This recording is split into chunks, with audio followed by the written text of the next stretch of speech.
পৰিষদ ভাৰতীয় জনতা পাৰ্টি বিভিন্ন দলৰ আজিৰ সময়ে আজিৰ পৃথিৱীখন যিটো গতিত আগবাঢ়িছে সেই সময়ছোৱাত আমাৰ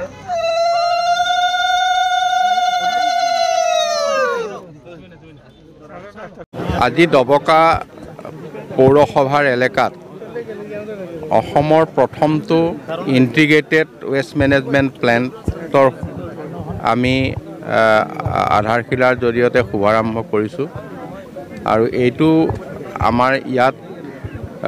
আগবঢ়োৱাৰ কাৰণে মই মাননীয় মুখ্যমন্ত্ৰী ডক্টৰ হিমন্ত বিশ্ব শৰ্মাক ধন্যবাদ জনাইছোঁ আৰু ইয়াৰ দ্বাৰা দবকা চহৰখন স্বচ্ছতা নিশ্চিত কৰিবৰ কাৰণে সক্ষম হ'ব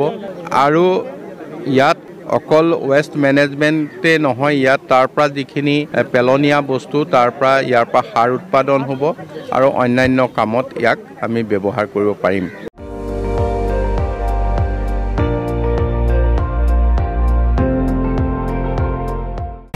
আপুনি চাই আছে ND24 সৰ্বশ্ৰেষ্ঠ নহয় সৰ্বোত্তমৰ দৌৰ।